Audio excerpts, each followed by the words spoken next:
দর্শক আপনারা দেখলেন কেউ 4.99 পেয়েও খুশি নয় এবং কেউ 1 পয়েন্ট পেয়েও খুশি।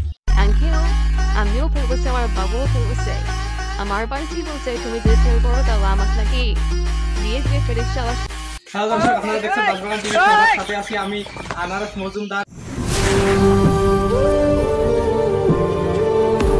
হ্যালো দর্শক আপনারা দেখছেন বাসবাগান টিভি, সাথে আছি আমি আনারস মজুমদার।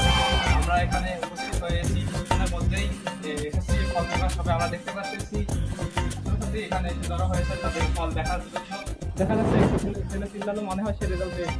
আমরা এখন সরাসরি চলে যাবো তার কাছে। বাবু তুমি কি রেজাল্ট পেয়েছো? জি পেয়েছি। তুমি কি পেয়েছো? এ প্লাস। আচ্ছা এ প্লাস পাওয়ার ফিলিংসটা কেমন?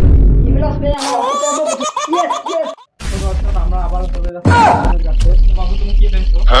আঙ্কেল আমি বাকিদের মতো এ প্লাস পেয়েছি। দর্শক দেখা যাচ্ছে একটি ছেলের খুব মন খারাপ, দেখা যাক কি হয়। দেখা যাক সে ফেল করেছে নাকি। বাবু তোমার মন খারাপ কেন?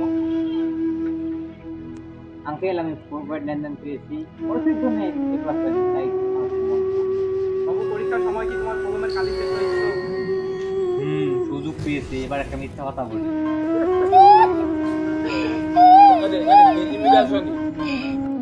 আঙ্কেল আমার কলমের কালি শেষ হয়েছিল, ওই সময় আমি আশেপাশে এত কলম ঘুরছি আমার কেউ দেয় নাই।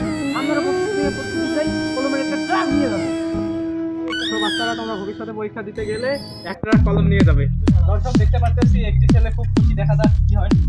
তুমি এত খুশি কেন? তুমি কি গোল্ডেন এ প্লাস পেয়েছো? আরে আঙ্কেল কি যে বলেন, আমি এত খুশি আপনাকে বলে বুঝাইতে পারছি। কেন বাবা? কারণ আমি এত খুশি এই মাত্র আমি 7.5 বছর পরীক্ষা দিলাম, একবারও পাস করতে পারি নাই। এইবার আমি পাস করে দিয়েছি, তাও সর্বোচ্চ মার্ক 1 পয়েন্ট পেয়েছি আঙ্কেল। 1 পয়েন্ট। আমাকে দেখি কি আপনার নর্মাল স্টুডেন্ট মনে হয়? দর্শক আপনারা দেখলেন কেউ 4.99 পেয়েও খুশি নয় এবং কেউ 1 পয়েন্ট পেয়েও খুশি। দর্শক আমরা দেখতে পাচ্ছি একটি ছেলে এবং একটি মেয়ে এদিকে আসতেছে, সম্ভবত তারা ভাই বোন। তোমরা ভাই বোন এত খুশি কেন? হ্যাঁ আঙ্কেল কি বলেন, আমরা ভাই বোন না। হ্যাঁ আঙ্কেল আমরা দেখুন আসছি গার্লফ্রেন্ড বয়ফ্রেন্ড। ও ঠিক আছে। বাবু তোমরা কি পাস করেছো? হ্যাঁ পাস করে কি হয়, পাস করি নাই তো। তোমরা এত খুশি কেন? পাস করে নাই তারপরে এত কেন? আঙ্কেল আমিও ফেলবছে, আমার বাবুও ফেলবছে। আমার বাড়িতে বলছে তুমি যদি ফেল করো তাহলে আমাকে নাকি বিয়ে দিয়ে ফেরিস চালা। আর আমার বাবুর আব্বু ওকে বলেছিল যে ওকে নাকি ফেল করলে রিক্সা কিনে দেবে, ওকেও তখন রিক্সা কিনে দেবে। আর আমার বাবা তোমাকে বিয়ে দেবে, তাই আমি এত খুশি। ইয়ে